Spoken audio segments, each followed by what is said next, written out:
Next item on the agenda is the city manager's report.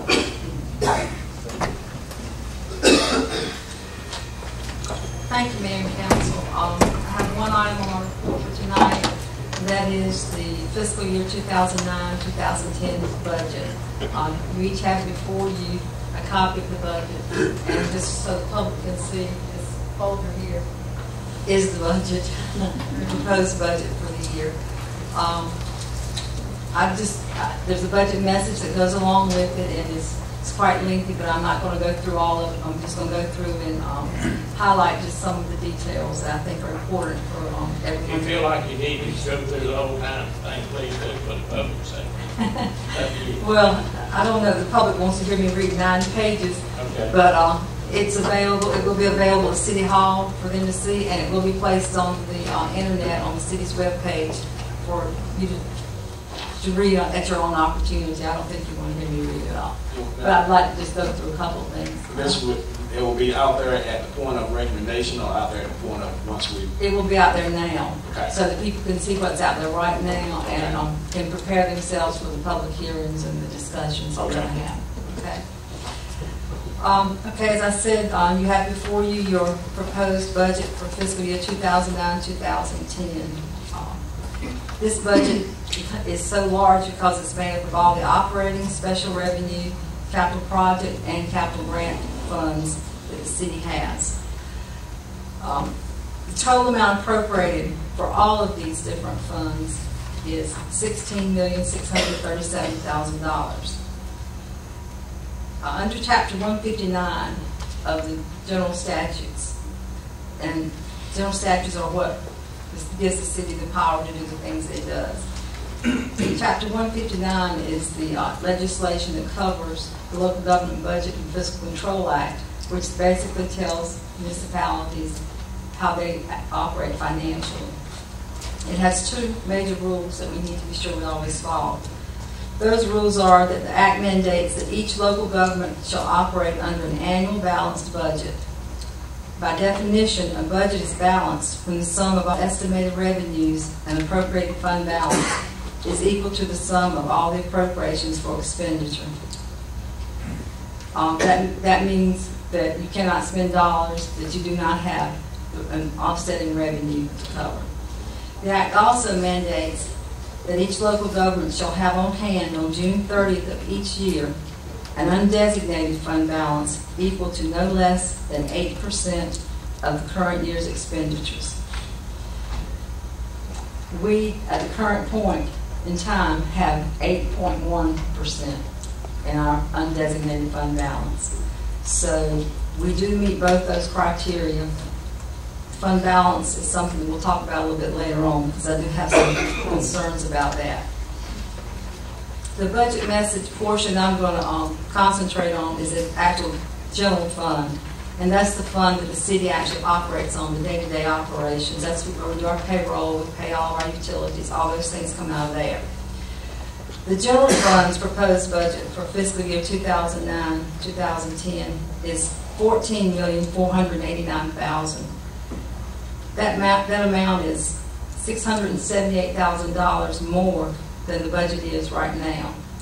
The reasons for that are that within this budget, we've appropriated $312,941 to go back into our fund balance. So we're taking a revenue and placing it directly into the fund balance as one of our appropriations. And we're doing that in order to try to increase that 8.1%. Real concerned about that. That if we have any unexpected expenditures, that the city will fall below that, and that can have some dire consequences. The other item that makes it more is the $400,000 is being reserved for future payment on the taxes, city's tax incremental financing bond. And that means that we're going to ask City Council to take $400,000 of the payments that you receive from lease purchase of the theater and put it in a reserve fund to be used for an emergency. There's no change being requested to the city's property tax rate. It will remain at 62.4 cents. There is no change being requested in the city's solid waste and refuse fee. That fee will remain at $188.59. The property tax revenues expected to be generated in this budget are $6.8 million. And as City Council knows, we've entered into an agreement with Halifax County, and they will be billing and collecting our property taxes beginning for the 2009 year. So bills that go out in September will be billed from Halifax County. And just as an example, as a taxpayer whose home is valued at $100,000, when they receive their bill from the county, the portion of that will be attributed to the city of Roanoke Rapids is $812.59. And of that, $624 is for their property tax, and $188.59 is for their solid waste bill.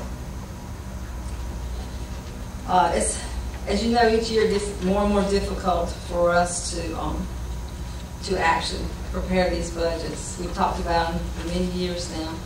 The issue usually is fund balance, the fact that our fund balance continuously decreases. And City Council had good reasons for that to begin with.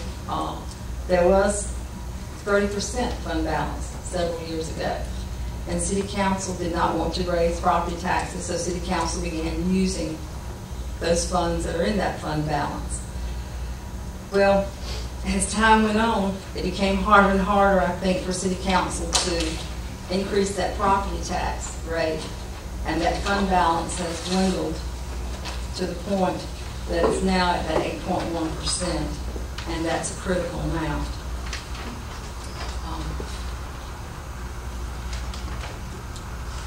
I know that some of these issues too are related to the overall recession that everybody's experiencing. We're experiencing, the state is, the nation. Also, the city's obligation to repay the $21.5 million in tax incremental financing bonds is going to enter into our abilities to fund the things that we need to fund in the coming year. Council could be tempted to seek quick, short-term solutions to our problems by implementing across-the-board cuts and freezing vacant positions. But I believe it's critical that all of your funding decisions should be based on principles of sound financial management. I believe that across-the-board cuts will reduce the funding for higher priority programs and services, as well as those that we deem lower priority. They would all be cut the same percentage. And a policy of freezing all vacant positions and not replacing employees who resigned would result in a severe understaffing in departments with a high rate of employee turnover.